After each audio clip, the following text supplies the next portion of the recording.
Kray tsy maintsy tenenako eto a voaroba ny tsenanay valeurana miliara lasa ao amin'ny tanà Waterfront valeurana miliara lasa ao amin'ny tanà Waterfront lasa ny coffre-nay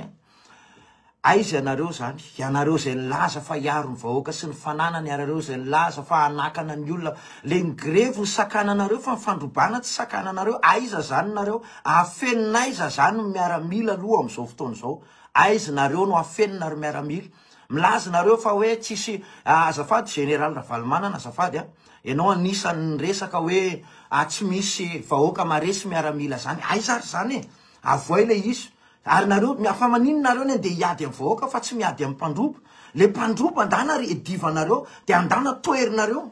ahoana ny amairenanareo fa tiantoka ao anaty zany zavatra rehetrarehetra zany fa nanan'olona tsisy idiranay zay tsy manao politika zay mpivavaka zay tsy manao politika zay tsy mampirisika ny olona koa zay anonga-panjakana fa ny zavatra ataonareo ankehitriny kosa zavatra tsy rarintsony le izy satria aiza nareo zany fa aiza ny sécurité ny vahoaka eto Madagasikara ankehitriny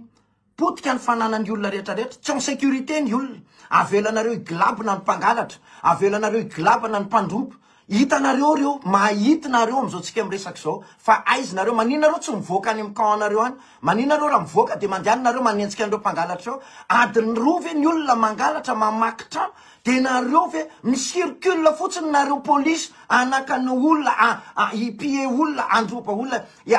aka ny papien'olona nareo zany zavatra ataonareo polisy zany fa aiza am'izay le zavatra marina tena tokony ataonareo zao ny fotoana tokony hitsangananareo zao dia andana sambory reo olo reo sa hiandrena hitory ve nareo zao ngenareo zao mahatratra mpangalatra raha mandeha mivoanareo tany amin'ny camp-nareo tany dia andany reo mpangalatra reo enjeo reo